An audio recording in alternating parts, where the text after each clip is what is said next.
लग्नानंतर होईलच प्रेम मालिकेच्या आजच्या भागामध्ये आपण पाहतो की नंदिनी जीवाला बाहेर काढत असते. ती म्हणत असते आत्ताच्या आत्ता बाहेर जा. तेव्हा तो म्हणत असतो का मी नाही जाणार आहे बाहेर, आता आपलं लग्न झालंय त्यामुळे तू मला अशी बाहेर नाही काढू शकत. तेव्हा नंदिनी म्हणत असते बरं बरं ठीक आहे, आता मला ह्या साडीची घडी घालायची आहे, व्यवस्थित सेट करायची आहे, मग तुम्ही मला मदत करा. तेव्हा जीवा म्हणत असतो हो चालेल ना, एका पायावर मी तुला मदत करायला तयार आहे, बोल काय करायचं आहे. असं सुद्धा इकडे आता तो बोलत असतो. त्याच वेळेला आता नंदिनी म्हणत असते हे बघा, हे साडीचं ते टोक धरा आणि हे साडीचं ते टोक धरलं ना तर तुम्ही अशी फक्त धरा, मी त्याची घडी घालत घालत तिथपर्यंत येते, जा बरं हे टोक घेऊन बाहेरपर्यंत जा. तेव्हा जीवा म्हणत असतो अरे बापरे, ही साडी तर कितीच मोठी आहे, मला किती बाहेर जावं लागणार आहे. तेव्हा जीवाला आता नंदिनी सरळ सरळ खोलीच्या बाहेर ढकलत असते. आता जीवा ती साडी घेऊन बाहेर जातो आणि बाहेर गेल्यानंतर नंदिनी घडी घालत घालत तिथपर्यंत जाते आणि त्याच वेळेला नंदिनी संधी साधते आणि तेव्हा जीवाला आता इकडे सरळ सरळ ती खोलीच्या बाहेर काढते आणि दरवाजा बंद करते, आतून कडी लावून घेते आणि तेव्हा त्याला म्हणत असते काय मग कैसी लगी. तेव्हा आता जीवा म्हणत असतो नाही, तू मला फसवलंयस, तू माझ्यासोबत गेम केलायस, नाही मी अजिबात तुझ्याशी बोलणार नाही आहे नंदिनी, जा तू हे चुकीचं केलंयस. आता एक दिवस असा येईल ना की स्वतः मला तू साडी नेसवायला सांगशील, पण मी तेव्हा साडी नेसवणारच नाही तुला. तेव्हा नंदिनी म्हणत असते जा जा जा, तो दिवस येणारच नाही. तर दुसऱ्या बाजूला आपण पाहतो की आता पार्थ हा अंघोळ करून आलेला असतो आणि अंघोळ करून आल्यानंतर समोर बसलेल्या खुर्चीवर त्याला असं वाटतं की काव्या आहे. तेव्हा ओले केस तो काव्याच्या चेहऱ्यावर झटकत असतो आणि तेव्हा पाहतो तर काय तिथे रम्या असते. आता रम्या उठून उभी राहते आणि म्हणते काय करतोयस तू हे पार्थ. तेव्हा पार्थ म्हणत असतो रम्या तू इथे काय करतेस. तेव्हा लगेच आता रम्या म्हणत असते अरे ते मी आणि ही शॉल तर काव्याची आहे ना. असं आता इकडे तो तिला विचारतो. तेवढ्यातच काव्या तिघांसाठीही कॉफी घेऊन आलेली असते.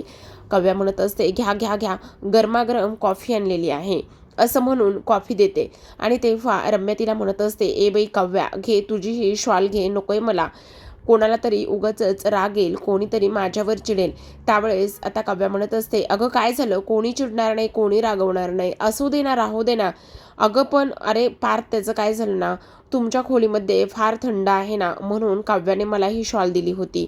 हो देशमुख, मीच रम्याला दिली होती, काय झालं. नाही ग काव्या तसं काही नाही आहे, पण नको बाई ही शॉल जी आहे ना ती माझ्याकडे काही नको, उगाचच पार्थला राग यायचा. त्यावर आता हे सगळं काही बोलल्यानंतर काव्या म्हणत असते नाही ग रम्या, असं काही नाही आहे, पार्थला राग वगैरे काही येणार नाही. आता इकडे पार्थ म्हणत असतो पण रम्या मला एक गोष्ट सांग, तू इथे काय करतेस. त्याच वेळेला आता काव्या म्हणत असते देशमुख त्याचं काय झालं ना, मीच तिला इथे बोलवलेलं आहे. तुम्ही इथे बोलवले म्हणजे का आणि कशासाठी. त्याच वेळेला आता काव्या म्हणत असते त्याचं काय ना, मी इथे जी काही रम्या आहे ना त्या रम्यासाठी काही स्थळ इथे शोधले आहेत आणि काही स्थळ शोधल्यानंतर आता इथे तिची मॅट्रोमोनिया साईटवर तिची नावनोंदणी करायची आहे आणि त्याकरिताच आम्ही हा सगळा काही इथे घाट घातला आहे, असं सुद्धा आता इकडे ती बोलू लागते. त्याच वेळेला पार्थ म्हणत असतो अच्छा असं आहे का, बरं बरं ठीक आहे. आता आपण पाहतो की हे सगळं काही इथे होत असताना लगेचच इकडे दुसऱ्या बाजूला पार्थ हा कॉफी पीत तिथे टेबलवर बसलेला असतो आणि तेव्हा काव्या म्हणत असते ठीक आहे चला, आता आपण एक काम करूया, काही जरी झालं ना तरी सुद्धा आता लवकरात लवकर आपण ती साईट ओपन करूया आणि ती साईट ओपन केली ना तर मग सगळ्या गोष्टी व्यवस्थित होतील, असं सुद्धा आता इकडे ती बोलत असते. आता हे सगळं काही बोलल्यानंतर आपण पाहतो की इकडे दुसऱ्या बाजूला मात्र रम्या आणि त्याचबरोबर काव्या ह्या दोघी जणी बसलेल्या असतात आणि ह्या दोघी जणी बसल्यानंतर आता काव्या म्हणत असते हे बघ मी काय म्हणते ते तू एकदा ऐकून घे ना. सगळ्यात महत्त्वाची गोष्ट म्हणजे की आता तुझ्या सगळ्या डिटेल्स आणि सगळं काही इथे तुला सांगावं लागणार आहे. म्हणजे तुला मुलगा कसा हवाय, काय हवाय, ह्या सगळ्या गोष्टी तू इथे सांग. म्हणजे तुझ्या अपेक्षा सांग किंवा मुलामध्ये तुला कोणते गुण हवे आहेत ह्या सगळ्या गोष्टी तू इथे सांगू शकतेस. त्याच वेळेला आता रम्या म्हणत असते नाही ग, माझं असं काही ठरलेलं नाही आहे. तसं नाही ग, पण तरीसुद्धा सांगू शकतेस ना. तेव्हा आता रम्या म्हणत असते मला मुलगा ना हा उंच हवाय. आता लगेच काव्या एक एक करून सगळं काही भरायला त्यामध्ये सुरुवात करत असते आणि एक एक करून सगळ्या गोष्टी भरायला सुरुवात केल्यानंतर आता ती म्हणत असते, खरं तर मला आर्किटेक्ट नसला तरी सुद्धा चालेल, पण कमीत कमी तो डिझायनर तरी हवा ना, म्हणजे डिझायनर असेल तर आमचं थोडंसं प्रोफेशनल मॅच होईल. आता हे सगळं काही बोलल्यानंतर लगेचच इकडे जी काही आपली काव्या आहे ती भरत असते आणि त्यानंतर पुन्हा रम्या म्हणत असते, खरं तर मला ना त्याला चष्मा हवा आहे आणि दाढीवाला सुद्धा हवा आहे. आता काव्या म्हणत असते, अगं रम्या असं काय करतेस, हे तर सगळे पार्थ देशमुखांचे हे चॉईस आहेत ना, ह्या सगळ्या गोष्टी पार्थच्या आहेत, तुला असं हवं आहे का? तेव्हा रम्या म्हणत असते, अगं छे छे, असं काही नाही आहे, तुला असं काय वाटतंय? अगं तुला एक गोष्ट सांगू का, खरी म्हणजे तसं काहीच नाही आहे. हे बघ, आता तुला एक सांगते, पार्थ फक्त आणि फक्त इथे तुझाच आहे, बाकी कोणाचाही नाही. आणि पार्थ तुझा असल्या कारणाने मी तिला आपलं असं कसं म्हणेल बरं, असं सुद्धा आता इकडे ती बोलू लागते. दुसऱ्या बाजूला आपण पाहतो की इकडे जीवा हा जिमवरून आलेला असतो, ॲप्पल खात असतो आणि ॲप्पल खात असताना आता मानिनीने मस्त साजूक तुपातला छान असा शिरा बनवलेला असतो आणि छान असा शिरा बनवल्यानंतर आता इकडे मानिनी म्हणत असते, काय रे, तुला हा शिरा खायचा आहे का? शे शे शे, अजिबात नाही, मी तो शिरा वगैरे हे सगळं अजिबात खाणार नाही आहे. अगं त्याच्यामध्ये किती कॅलरीज असतात आणि एवढ्या कॅलरीज असलेला शिरा तू मला खायला देणार आहेस का? तेव्हा मानिनी म्हणत असते, हो का, ठीक आहे ठीक आहे, नको खाऊस, तुझं जे काही ते कॅलरीचं चाललंय ना तेच राहू दे, तू काही शिरा वगैरे खाऊ नकोस. मग हा शिरा कोणासाठी? अरे त्याचं काय ना, नंदिनीला लवकर जायचं आहे आणि नंदिनीला लवकर जायचं असल्या कारणाने तिच्यासाठी हा शिरा बनवला आहे. अच्छा असं आहे का?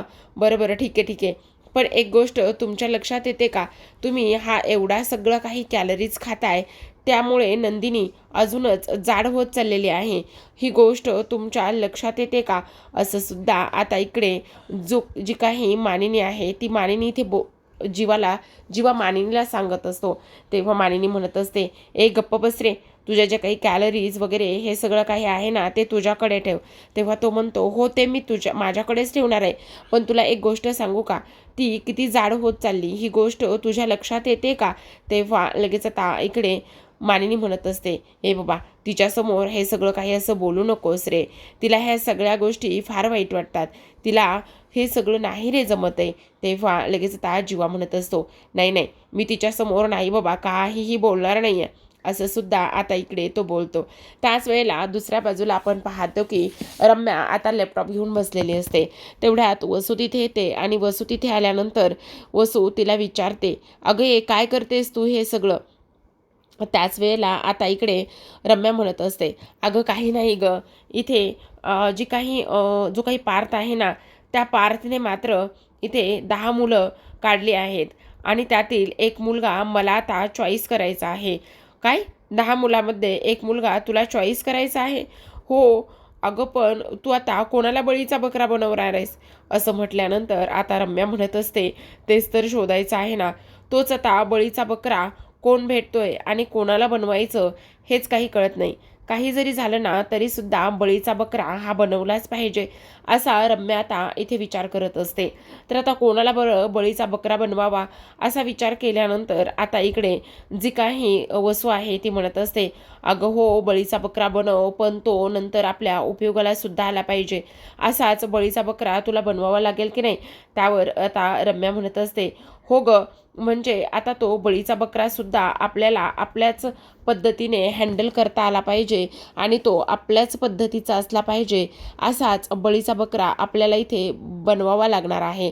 असं बोलल्यानंतर लगेचच आता आपण इकडे पाहतो की आता त्या सगळ्या मुलामध्ये बरीच मुलं इकडे आता ती पाहत असते आणि बरीच मुलं पाहिल्यानंतर आता वसू म्हणत असते, बाई बाई रम्या, मला तर तुझं हे जे काही आहे ना ते अजिबात तुझं काय चाललंय ना ते तर काहीच कळत नाही.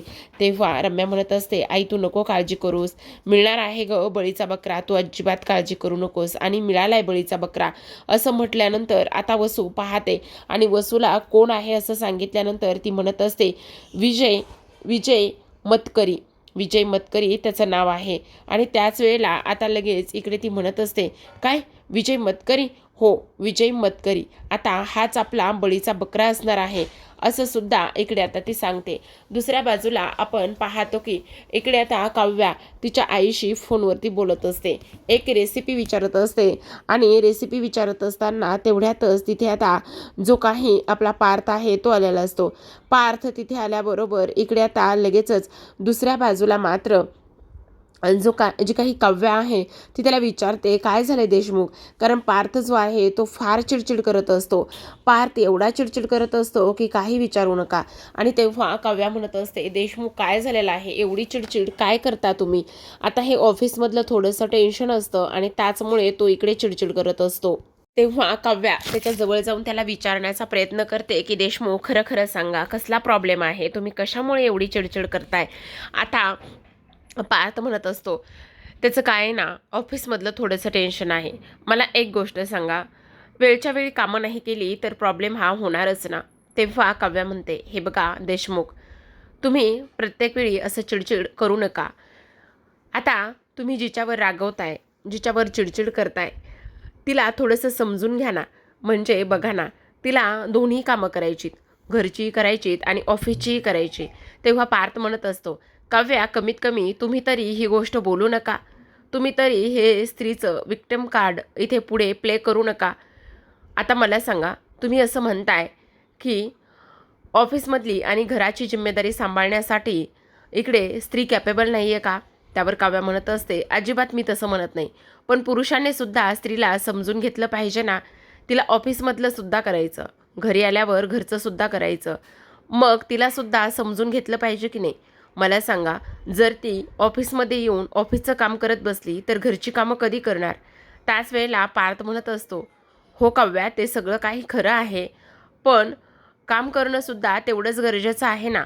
त्यावर काव्या म्हणत असते, तेच तर मी तुम्हाला समजून सांगण्याचा प्रयत्न करते. दुसऱ्या बाजूला आपण आता इकडे पाहतो की जी काही नंदिनी आहे, नंदिनी आता एका आश्रमातल्या महिलेलाच भेटायला गेलेली असते. ती फार रडत असते आणि रडत असताना इकडे नंदिनी तिला विचारते की काय झाले, सगळं काही ठीक आहे ना? त्यावर ती रडण्याची थांबतच नसते. बोला ना, काही प्रॉब्लेम आहे का? तुम्हाला कसला कोणी त्रास देतोय का? त्याच वेळेला रेखा म्हणत असते, अगं त्या खूप अपसेट होत्या, म्हणून म्हटलं एकदा तुझ्याशी बोलून घेतील. एकदा तुझ्याशी बोलून घेतलं ना तर जरा बरं वाटेल म्हणून तुला बोलवले. तेव्हा ती बाई म्हणत असते, बघा ना, माझा नवरा हल्ली माझ्याशी फार विचित्र वागायला लागलाय. का आणि कशामुळे विचित्र वागतोय? काही तुमच्यामध्ये भांडण वगैरे झालंय का? त्यावर ती म्हणत असते, भांडण असं नाही हो झालं माझ्यामध्ये, पण माझं वजन वाढलंय ना, त्यामुळे तो माझ्याशी इथे मला टाळण्याचा प्रयत्न करतोय, माझ्याशी बोलत नाही किंवा सरळ सरळ माझ्याशी रागवतो, चिडचिड करतो. आता ही गोष्ट नंदिनी ऐकते. नंदिनीसोबत सुद्धा सेम अशाच पद्धतीने सकाळी एक गोष्ट झालेली असते. आता काव्या सरळ सरळ पार्थचा हात पकडूनच किचनमध्ये घेऊन आलेली असते. आता काव्या म्हणत असते, देशमुख देशमुख, हे आपलं किचन आहे. त्यावर पार्थ म्हणत असतो, हो का? ह्याच घरामध्ये मी लहानाचा मोठा झालोय आणि तुम्ही मला सांगताय हे किचन आहे म्हणून? काव्या म्हणते, हो देशमुख, तुम्ही ह्याच घरामध्ये लहानाचे मोठे झालात, मला माहिती ते सगळं, पण तुम्हाला ही गोष्ट सांगणं फार गरजेचं आहे की हे आपलं किचन आहे. आता पार्थ म्हणत असतो, हो काव्या, मला माहिती आहे हे आपलं किचन आहे म्हणून. मग मला सांगा, तुम्ही कधी आपल्या ह्या किचनमध्ये आला होतात? काही आठवतंय का? त्यावर पार्थ म्हणत असतो, हो, मध्यंतरी तुमच्यासाठी ते फ्रूट सॅलड बनवलं होतं तेव्हा मी किचनमध्ये आलो होतो ना. त्यानंतर काव्या म्हणत असते, परत एकदा कधी तुम्ही किचनमध्ये आला होतात? त्यावर पार्थ म्हणत असतो, परत मी कधी बरं आलो होतो, कधी आलो होतो? तेव्हाच आलो होतो जेव्हा मी तुमच्यासाठी फ्रूट सॅलड बनवलं होतं त्यानंतर. तेव्हा काव्या म्हणते, म्हणजे 7-8 महिन्यात साधारण तुम्ही 2 वेळा किचनमध्ये आलेला आहात. असं म्हणून ह्या दोघांची भांडणं सुरू असतात. तेवढ्यातच आता मानिनी तिथे येते आणि मानिनी आल्यानंतर म्हणत असते, अरे वा वा वा वा वा, खरे नवरा बायको शोभताय आता, म्हणजे तुमची भांडणं होत आहेत. अरे वा वा वा वा. तेव्हा पार्थ म्हणत असतो, तुला आता आमची भांडणं एन्जॉय करायची आहेत का? तेव्हा मानिनी म्हणत असते, नाही नाही, खरंच खरं सांगा ना, तुमच्या भांडणाचं कारण मला सांगा, मग मला सुद्धा मजा घेता येईल. पार्थ म्हणत असतो, काय हे आता तुला मजा घ्यायची आहे का? तेव्हा मानिनी म्हणते, हो हो सांगा ना. तेव्हा काव्या म्हणत असते, त्याचं काय नाही, मी यांना किचनमध्ये घेऊन आले आहे. आणि खरं तर आता आपण असं करायचं, सगळ्याच पुरुषांनी एक दिवस तरी किचन ताब्यामध्ये घ्यायचं. त्यांनासुद्धा किचनमधल्या सगळ्या गोष्टी आल्या पाहिजेत की नाही, फक्त ऑफिसच आलं नाही पाहिजे. त्यावर मानिनी म्हणत असते, हो हो हो, मी अगदी हे बरोबर काव्या तुझ्याशी सहमत आहे बरं का. जीवा नाही का, जीवा हे सगळं करतो ना. त्यावर पार्थ म्हणत असतो, तो करतो पण त्याला ते सगळं आवडतं म्हणून तो करतो. त्यावर मानिनीला आता हसायला येतं. तेव्हा लगेच पार्थ म्हणत असतो, पण मी काय म्हणतो आईसाहेब, हे सगळे माझ्यावर नियम लादण्यापेक्षा अगोदर तुमच्या नवऱ्याला विचारा. तुमचे नवरा हे 5,000 स्क्वेअर फूटचा जो बंगला आहे ना, त्या बंगल्याच्या कोणत्या कोपऱ्यामध्ये किचन आहे हे त्यांना माहीत आहे का म्हणून. त्यावर मानिनी म्हणत असते, हे मात्र अगदी बरोबर आहे. त्यावर पार्थ म्हणत असतो, मग हे बरोबर आहे ना, तर मग मला कशाला उगाचच सांगताय की मी किचनमध्ये आलं पाहिजे, हे केलं पाहिजे, ते केलं पाहिजे. त्यावर आता काव्या म्हणत असते, नाही हा देशमुख, अजिबातच हे सगळं काही तुमचं ऐकून घेतलं जाणार नाही.